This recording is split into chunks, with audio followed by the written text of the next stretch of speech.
என் அன்பு பிள்ளையே, உனக்கான நன்மைகளை செய்து கொடுப்பதற்காகவே உன் தாயானவள் இன்று உன்னை தேடி வந்திருக்கின்றேன். இன்று உனக்கு ஒரு முக்கியமான விஷயத்தை சொல்வதற்காக வந்திருக்கின்றேன். என் பிள்ளையே, உனக்கு மிகவும் விருப்பமான ஒரு நபர் ஒரு கடிதத்தினை எழுதி அதனை மறைத்து வைத்திருக்கின்றார். அதை கொடுக்க மனமில்லை, கொடுக்கின்ற அளவிற்கு தைரியம் இல்லாமலும் மறைத்து வைத்திருக்கின்றார். உனக்கு மிகவும் நெருக்கமான உறவு உன்னை நினைத்து எழுதிய ஒரு கடிதம். அது எழுதியதோடு மட்டுமல்லாமல் உன்னிடத்தில் அதை கொடுக்க மனமில்லாமல், கொடுக்கின்ற அளவிற்கு மனதைரியமும் இல்லாமல் அதை மறைத்து வைத்திருக்கின்றார் உன் அம்மா. நான் அதை இன்று உன்னிடத்தில் சொல்ல வேண்டியதற்கு என்ன காரணம் தெரியுமா என் குழந்தையே? இதுவரை நினைத்து நீ மிகுந்த மனவேதனையில் இருந்து கொண்டிருக்கும் பொழுது உனக்கு இடையில் இருக்கின்ற இது போன்ற உணர்வு என்று கூட உன்னால் புரிந்து கொள்ள முடியவில்லை. இருவருக்கும் இடையில் இருக்கின்ற மனஸ்தாபங்கள், பிரச்சனைகள் என்று எல்லாமே எப்பொழுதும் உன்னை மிகுந்த மனவேதனைக்கு ஆளாக்கி நிறுத்தி வைத்திருக்கின்றது. இவர்களின் மனதில் என்ன இருக்கின்றது என்பதனை தெரிந்து கொள்ள வேண்டிய ஆர்வம் உனக்கு இப்பொழுது அதிகமாக இருந்து கொண்டிருக்கின்றது. ஆனாலும் பேசவே ஆரம்பித்தாலே அங்கு சண்டைகளும் சச்சரவுகளும் தான் அதிகமாக வந்து கொண்டிருக்கின்றது. சண்டைகளும் சச்சரவுகளும் இல்லாத நேரம் என்று ஒரு நொடி கூட இந்த வாழ்க்கையில் உனக்கு இல்லாமல் போய்விட்டது. இந்த வாழ்க்கை இப்படிதான் உனக்கு சென்று கொண்டிருக்கின்றது. என் குழந்தையே, நம்மால் சொல்ல முடியும் என்று சொல்லி என் பிள்ளை நீ வேதனைப்பட்டு கொண்டிருக்கின்றாய். நிச்சயமாக என் பிள்ளைக்கு இந்த நேரத்தில் இந்த கடிதத்தை கொண்டு வந்து சேர்த்தால் நிச்சயமாக உனக்கு மிகப்பெரிய தெளிவு கிடைத்துவிடும் என்கின்ற நம்பிக்கையில்தான் இந்த அம்மா இதை செய்ய வந்திருக்கின்றேன். என் பிள்ளையே, எல்லா நேரங்களிலும் எல்லா விஷயங்களும் இங்கு எல்லோருக்குமே சற்றென்று தெரிந்து விடுவதில்லை. நம் வாழ்க்கையில் நம்மை சுற்றி நடக்கின்ற விஷயங்கள் நமக்கு தெரியாத பொழுது மற்ற விஷயங்கள் எப்படி நம்மால் தெரிந்து கொள்ள முடியும்? அதனால் இந்த நேரத்தில் உன் வாழ்க்கையில் நடக்கின்ற இந்த பிரச்சனைகளை எல்லாம் என் குழந்தை நீ மனம் தளர்ந்து விடாமல் இந்த வாழ்க்கையில் உனக்கென்று இருக்கின்ற ஒவ்வொரு உண்மைகளையும் நீ தெரிந்து கொள்ள வேண்டும். அவர்கள் உன் மீது உண்மையான அன்பு வைத்தவர்கள். இப்பொழுது ஏதோ ஒரு சூழ்நிலையினால் உன்னிடத்தில் இருந்து அவர்கள் கருத்து வேறுபாடு ஏற்பட்டிருக்கின்றது என்பதற்காக அவர்களை நீ சந்தேகித்து தவறானால் அவர்கள் எழுதிய கடிதத்தில் என்ன இருக்கின்றது என்று தெரிந்து கொண்டால் மட்டும்தான் நிச்சயமாக உனக்கு நடப்பது என்னவென்று உன்னால் புரிந்து கொள்ள முடியும். என் பிள்ளையே, இந்த வாழ்க்கை உனக்கு எத்தனையோ பிரச்சனைகளை எல்லாம் தந்து வந்து கொண்டிருக்கின்றது. எத்தனையோ விஷயங்கள் எல்லாம் இந்த வாழ்க்கை உனக்கு கொடுத்து கொண்டிருக்கின்றது. ஆனாலும் என்ன நடந்தாலும் எது வந்தாலும் இவர்கள் மட்டும்தான் இந்த வாழ்க்கையில் நமக்கான உறவு என்று எண்ணி வாழ்ந்து கொண்டிருந்த என் குழந்தைக்கு இவர்களின் நடவடிக்கைகளை ஏற்படுத்திய விஷயம்தான் வேதனையை ஏற்படுத்தியது. எப்படி இவர்களிடத்தில் கேட்க முடியும்? எப்படி இவர்களிடத்தில் நீ இப்படி நடந்து கொள்கின்றாய் என்று சொல்ல முடியும்?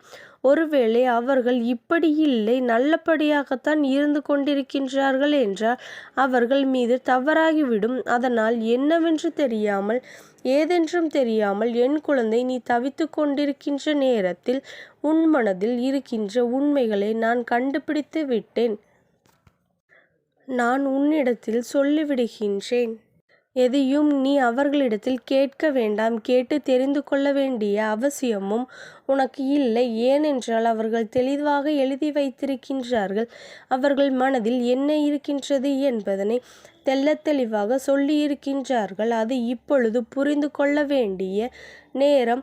உன் வாழ்க்கையில் உன்னை சுற்றி நடந்து எத்தனையோ பிரச்சனைகளுக்கும் என் குழந்தை நீ அதற்காக எதையும் நினைத்து இந்த வாழ்க்கை எப்படி வாழ முடியுமோ என்று வேதனைப்பட்டு கொண்டிருக்கின்ற இந்த நேரத்தில் இந்த செய்தி உன் அம்மாவின் மூலமாக உனக்கு கிடைக்கின்ற இந்த செய்தியை சர்வ நிச்சயமாக உன் வாழ்க்கையில் பேரதிசயத்தை நடத்தி கொடுக்கும்.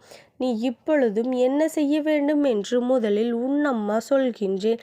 இந்த கடிதத்தை நான் வாசிப்பதற்கு முன்பாக முதலில் உன் மனதை தெளிவுபடுத்தி எடுத்து, அம்மா சொல்வது உண்மை, நம்மீது அன்பு வைத்த நம்மம்மா நம்மை பற்றி எழுதிய விஷயம் எல்லாம் உண்மையாக நமக்கு அம்மா சொல்லும் பொழுது அதை நாம் தெளிவாக கேட்க வேண்டும் என்கின்ற எண்ணத்தை முதலில் உனக்குள் தெளிவாக வைத்துக்கொண்டு அதனை நீ கேட்க வேண்டும்.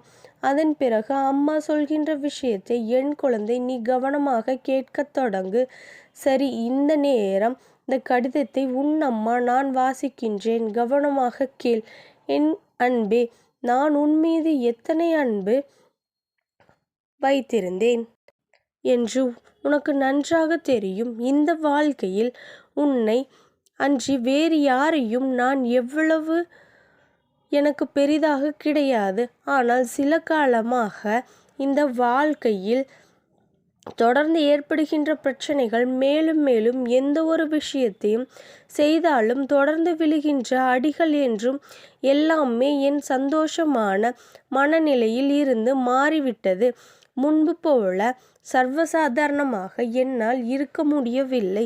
நான் நானாக இருக்க முயற்சி செய்தாலும் அது என்னால் முடியவில்லை. ஏனோ எனக்கு வேதனை அதிகமாகி இருந்து கொண்டிருக்கின்றது. என்னால் அதிலிருந்து வெளிவர முடியவில்லை. அதனால் உன்னிடத்தில் பகிர்ந்து கொள்ளவும் முடியவில்லை. ஏனென்றால் என்னுடைய கஷ்டம் என்னோடு போகட்டும். நான் உன்னிடத்தில் சொல்லி உன் மனவேதனையை ஆளாக்க விரும்பவில்லை. நான் இதை உனக்கு கூட தெரியாமல் தான் எழுதி மறைத்து வைத்திருக்கின்றேன். ஏனென்றால் உன்னிடத்தில் சொல்வது போலதான் இதனை எழுதுகிறேன். உன்னிடத்தில் சொல்லாமலும் என்னால் இருக்க முடியவில்லை. ஆனாலும் நிச்சயமாக என் மனது உனக்கு புரியும். எந்த காலத்திலும் நீ என்னை சந்தேகிக்க மாட்டாய். எந்த காலத்திலும் நீ என் மீது கொண்ட நம்பிக்கையை நீ விடமாட்டாய். எப்படியானாலும் நான் உனக்கு துணையாக இருப்பேன் என்பது நிச்சயமாக உனக்கு தெரியும். எந்த ஒரு காலகட்டத்திலும் நான் உன்னை கைவிட்டு விடமாட்டேன் என்பது நீ நன்கு உணர்ந்த விஷயம். இருந்தாலும் என்னுடைய இந்த போக்கு, அதாவது இந்த நடவடிக்கை நிச்சயமாக உனக்கு வேதனையை கொடுக்கும் என்று என்னால் புரிந்து கொள்ள முடிகின்றது. இன்னும் சில காலம்தான், எல்லாம் சரியாகிவிடும். சரியாக உடல் நான் என்னிடத்தில் உன்னிடத்தில் அத்தனையும் சொல்லி மன்னிப்பு கேட்கப் போகின்றேன். முன்பு போல நான் இருப்பேன். இப்பொழுது என்னால் இருக்க முடியவில்லை என்பதுதானே உன்னுடைய பிரச்சனையாக இருக்கின்றது. அதனால் இதையெல்லாம் கடந்து நீ இந்த வாழ்க்கையை வாழ வேண்டும். இந்த பிரச்சனைகளை எல்லாம் நிச்சயமாக சரியாகும். என்னால் ஆன அத்தனை முயற்சிகளையும் நான் செய்து கொண்டு இருக்கின்றேன். எந்த அளவிற்கு நம் வாழ்க்கை நல்லபடியாக நாம் வாழ வேண்டுமோ அந்த அளவிற்கு இந்த வாழ்க்கையை நான் நல்லபடியாக செதுக்குவேன். நாம் ஆசைப்பட்டது போல முழுமையான சந்தோஷமும் இந்த வாழ்க்கையில் நிச்சயமாக நமக்கு கிடைக்கும். நீ அதுவரையிலும் சற்று பொறுத்திருக்க வேண்டும். எக்காரணம் கொண்டும் என்னுடைய இந்த நிலையை கண்டு சந்தேகப்பட்டு விடாதே. ஒரு நாளும் உன்னுடைய அன்பிலிருந்து நான் ஒரு துளி அளவும் கூட பின்வாங்கியது கிடையாது. உன்னை நன்றாக வைத்திருக்க வேண்டும் என்ற எண்ணத்தில் இப்பொழுது எனக்கு பின்வந்து விட்டது. அதில் என்னால் எதுவும் செய்ய முடியவில்லை என்கின்ற வேதனையில்தான் நான் இப்படி நடந்து கொண்டிருக்கின்றேனே தவிர வேறு எந்த ஒரு விஷயமும் அல்ல. அதனால் என்னை புரிந்து கொள்கின்ற உனக்கு நிச்சயமாக இதுவும் புரியும். நான் எடுத்து சொல்லும் பொழுது நிச்சயமாக உன்னால் புரிந்து கொள்ள முடியும். அப்படித்தான் உனக்கு விருப்பமான இந்த கடிதத்தில் எழுதி வைத்திருக்கின்றார் என் பிள்ளையே. அதாவது உனக்கு மிகவும் நெருக்கமான ஒருவர் கொண்ட மனவேதனையில் நிச்சயமாக உன்னோடு நேரடியாக பேச முடியாமல் கடிதத்தில் எழுதி வைத்திருக்கின்றார். இவர் எழுதிய இந்த கடிதத்தினால் என் பிள்ளையே உன் மனதில் இருக்கின்ற வேதனையற்ற சந்தேகங்கள், குழப்பங்கள் எல்லாம் இப்பொழுது நீங்கி இருக்கும் என்று நம்புகின்றேன். அதனால் என் பிள்ளையே, நீ உன்னுடைய மனதிற்கு பிடித்தவரோடு சந்தோஷமாக வாழ இந்த அம்மாவினுடைய அன்பும் ஆசீர்வாதங்களும் உனக்கு என்றைக்கும் முழுமையாக கிடைத்து கொண்டே இருக்கும். ஓம் சக்தி போற்றி. ஓம் ஆதிபராசக்தி போற்றி போற்றி.